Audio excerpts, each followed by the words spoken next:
Hello and नमस्कार everyone. अगर आपको भी एसाइटिस हो रहा है, लिवर सिरोसिस डेवलप हो रहा है और प्लूरल इफ्यूजन है, लिवर का साइज आपका कम होता जा रहा है, लिवर का फंक्शन इम्पेयर्ड हो रहा है, तो आपको घबराने की ज़रूरत नहीं है। मैं डॉक्टर मेघा चतुर्वेदी आज आपको ऐसे पेशेंट के बारे में हम डिस्कस करेंगे जिन्होंने हमसे फरवरी 2023 में इलाज लिया था। तब उनकी रिपोर्ट में एसाइटिस भी था, प्लूरल इफ्यूजन भी था, लिवर का साइज भी छोटा हो रहा था, लिवर का इकोजेनेसिटी भी कम हो रहा था, हैम्पर्ड हो रहा था और साथ में स्प्लीनोमेगली भी था, उनका स्प्लीन भी बढ़ रहा था और गॉल ब्लैडर की थिकनिंग भी हो रही थी। तो फेब से उनका ट्रीटमेंट चला हमारे यहाँ से और लगभग अब जो अगस्त में मेरे पास रिपोर्ट्स आई है, उनके बीच में एक स्कैन कराया था, उसमें थोड़ी सी इंप्रूव थी रिपोर्ट, लेकिन अब जो अगस्त में रिपोर्ट आई है उसमें ना ही पेशेंट को एसाइटिस है, मीन्स एसाइटिस का मतलब होता है पेट में पानी भर जाना। जब लिवर फेलियर उस स्टेज पे पहुंच जाए कि आपकी बॉडी में और लिवर में पानी भरना शुरू हो जाए, उसको हम एसाइटिस बोलते हैं। तो ना ही अब उनको एसाइटिस है, ना ही उनके गॉल ब्लैडर में थिकनिंग है,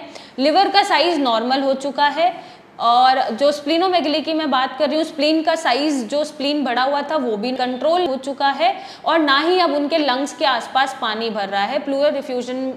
जो वर्ड मैंने यूज़ करा, टर्म यूज़ करा, उसका मतलब होता है कि आपके लंग्स के मेम्ब्रेन में पानी भर जाना, तो ना ही वहाँ पे पानी भरा है। और आपको हम इन रिपोर्ट्स के माध्यम से, हमने पेशेंट से रिक्वेस्ट भी की थी कि वो हमारे लिए वीडियो बना के भेजे, सून अगर वीडियो आती है तो वो भी हम शेयर करेंगे, लेकिन आज हम सिर्फ रिपोर्ट्स के माध्यम से आपको ये बताना चाहते हैं कि अगर आपका लिवर सिरोसिस डेवलप हो रहा है, एसाइटिस डेवलप हो रहा है या लिवर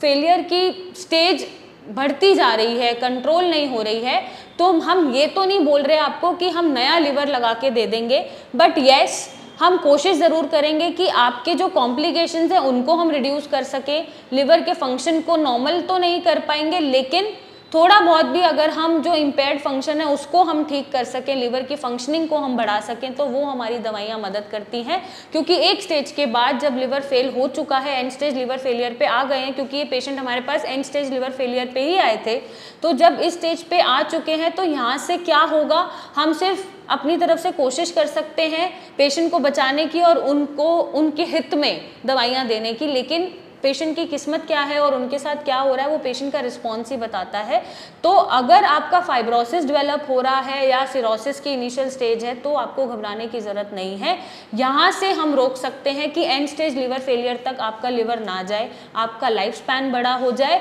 और एक सही ट्रीटमेंट से जो सफरिंग्स चल रही हैं, जो सिम्टम्स हैं, जो पेन है, उसको हम रिड्यूस कर सकें। और अगर आपकी कोई भी ऐसी रिपोर्ट है तो आप हमें शेयर कर सकते हैं, कोई तकलीफ है तो उसका जवाब पा सकते हैं, मुझसे आके मिल सकते हैं और इसका एक सही इलाज पा सकते हैं। So thank you and take care.